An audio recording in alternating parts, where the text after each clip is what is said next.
Kepolisian daerah Jawa Timur menyiagakan belasan ribu personel pada masa Lebaran 2024. Petugas gabungan ini akan ditempatkan di titik-titik rawan kepadatan di Jawa Timur. Untuk mengetahui informasi lebih lanjut tentang kesiapan pemerintah hingga pihak kepolisian di Jawa Timur pada masa Lebaran tahun ini, telah bergabung bersama kami produser lapangan CNN Indonesia Ghea Clarissa yang ada di sana. Halo, selamat siang Ghea. Ghea, berdasarkan pantauan Anda, apa saja yang sudah dan akan dilakukan oleh Pemprov maupun pihak kepolisian terkait dengan kesiapan infrastruktur dalam mudik tahun 2024 ini?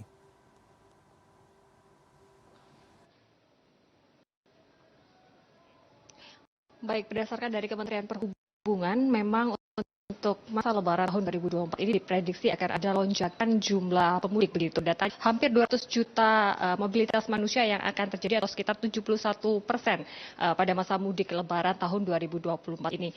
Nah, 31% diantaranya merupakan atau terjadi di wilayah Jawa Timur, tentunya dengan menghadapi adanya banyak mobilitas manusia yang tinggi ini tentunya harus diimbangi dengan berbagai persiapan. Nah, kami sudah meninjau beberapa kesiapan baik infrastruktur dan juga tempat-tempat yang krusial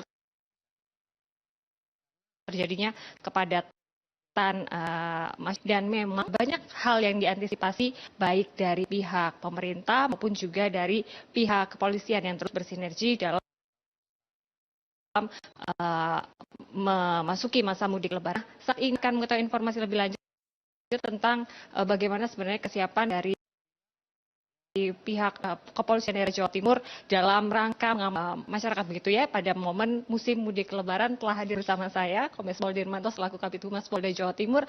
Bapak, selamat pagi. Selamat pagi. Bagaimana untuk kesiapannya ini ya, sudah mulai mendekati musim Lebaran. Kesiapan dan juga pengamanannya sejauh ini bagaimana? Apa yang sudah dilakukan? Jadi Mbak Ghea, kita sampaikan di sini bahwa jumlah personel nanti yang akan kita libatkan dalam skema operasi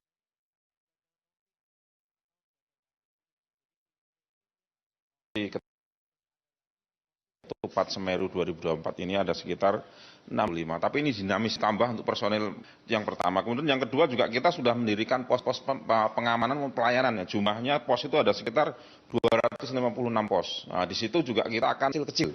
Nah, ini sangat penting dan kami minta tolong disosialisasikan ke masyarakat. Kalau masyarakat lelah silahkan mampir di pos pelayanan Polri. Di situ sudah disiapkan juga nanti berbagai hal.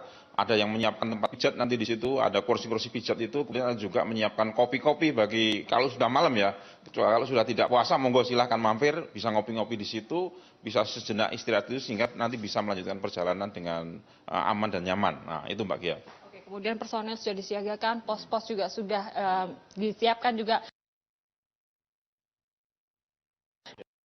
Nah, itu berlakunya mulai kapan Pak? Dan kemudian mungkin ada titik di daerah Jawa Timur. Ya Mbak, jadi operasi ini akan kita gelar selama 13 hari ya, tanggal 4 sampai 16. Tapi tidak menutup kemungkinan Mbak, nanti akan ada tambahan waktu. Tapi biasanya nanti kita lakukan kegiatan rutin yang ditingkatkan ya. Kalau setelah 16 itu mesti ada kepadatan, nah kita anggota tetap Solo Bandung di tempatnya masing-masing untuk melakukan pelayanan.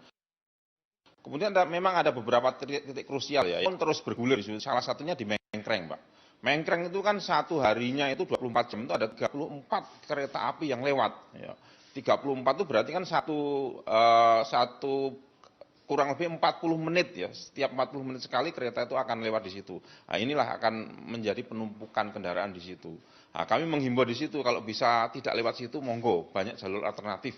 Bagi yang dari Surabaya mau ke Kediri bisa nanti lewat tidak jalur Kertosono, bisa lewat Jombang, nanti bisa juga lewat jalur setelah Kertosono itu kan ada juga jalan pintas di situ. Nah ini mungkin beberapa hal yang perlu kami sampaikan. Oke, itu yang kemudian disosialisasikan kepada masyarakat. Bapak, kalau tadi kita melihat untuk bahwa titik-titik rawan kepadatan di jalan. Nah, kalau di tempat-tempat tertentu, bagaimana itu untuk pengamanannya Pak? Ya Mbak, terus tempat wisata ini Mbak. Wisata ini juga Pak Kapolda Jatim, Irjen Pol Iman Sugianto juga sudah menyampaikan akan melakukan asistensi dan koordinasi ya. Terutama tempat-tempat wisata. Ya di situ tempat parkirnya seperti apa, jumlah pengunjungnya seperti apa, itu akan kita asistensi sehingga nanti tidak terjadi hal yang tidak kita inginkan seperti yang beberapa tahun lalu ya di Kenjeran itu ada material yang ambrol sehingga menyebabkan masyarakat pengunjung di situ cedera. Ini kita tidak harapkan. Di samping itu juga kita melakukan pola-pola rekayasa lalu lintas adanya di kepadatan terutama di Batu ya. Di Batu, kawasan wisata Batu ini kan menjadi primadona sehingga betul-betul menjadi pantauan kita dan menjadi prioritas kita dalam pengamanan masyarakat di sana nanti. Oke, baik Pak, tadi sudah dari segi rest area sudah disiapkan, kemudian juga titik kepadatan, bahkan di tempat wisata sudah disiapkan juga. Bapak, ini Lebaran cenderung orang-orang juga meninggalkan rumah seperti itu. Nah, takutnya ini angka kriminalitas begitu tinggi. Nah, bagaimana Pak ini upaya dari pihak kepolisian untuk mencegah hal tersebut terjadi? Ya, jadi memang berbicara masalah mudik Lebaran ini tidak hanya di aspek di jalan saja, Mbak ya. Jadi aspek rumah yang ditinggalkan itu juga perlu dijaga, ya kan. Sehingga kami menghimbau, monggo ya, kami masyarakat yang meninggalkan tempat itu untuk menjaga lingkungannya. Bisa dikomunikasikan dengan Pak RT, RW di situ, atau para Babinsa, Babinkamtibmas di situ. Kemudian juga di Jawa Timur ada beberapa Polres nih yang sudah menyiapkan langkah-langkah itu. Seperti Bondowoso ini sudah menyiapkan bagi masyarakat yang mau mudik, orang Bondowoso itu bisa menitipkan kendaraannya di Polres. Ya gratis di situ. Ini salah satu langkah dan upaya kita agar betul-betul masyarakat itu mudik ceria penuh makna, sesuai tagline ya, mudik ceria penuh makna. Baik, terima kasih banyak Pak Dirmanto atas informasinya. Semoga semuanya bisa berjalan dengan lancar dan baik ya Pak pada musim Lebaran tahun ini.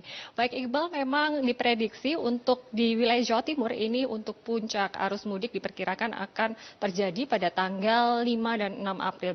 Dan sementara untuk arus balik ini akan terjadi pada tanggal 14 hingga 15 April begitu. Dan memang secara kesiapan infrastruktur ini memang sudah begitu kuat dipersiapkan baik dari pihak pemerintah, pihak kepolisian dan beberapa instansi terkait begitu untuk mengamankan selama masa mudik Lebaran. Seperti dari pantauan kami di beberapa waktu lalu di jalur-jalur atau di jalan-jalan tol di wilayah Jawa Timur ini memang kesiapannya sudah ditingkatkan begitu, terutama pada titik-titik atau jalur-jalur tol yang biasanya rawan kepadatan dan juga rawan kecelakaan lalu lintas. Misalnya di Jawa Timur ini ada di titik 575 dan 578 ke arah Ngawi, begitu memang biasanya terjadi atau rawan terjadinya kecelakaan lalu lintas. Tadi kami memantau di area itu memang sudah ada penambahan rambu-rambu untuk meningkatkan kewaspadaan seperti menambah speed trap, kemudian juga ada lampu flip-flop. Tujuannya adalah untuk meningkatkan agar masyarakat yang melewati jalur tol tersebut bisa meningkatkan kewaspadaannya. Begitupun juga di lepas area tol begitu untuk jalan-jalan ini juga sudah nantinya akan didirikan posko-posko dan ditempatkan petugas-petugas yang nantinya juga akan turut mengamankan selama masa Lebaran tahun ini, Iqbal. Baik ya, Clarissa dari Surabaya, Jawa Timur, terima kasih atas laporannya.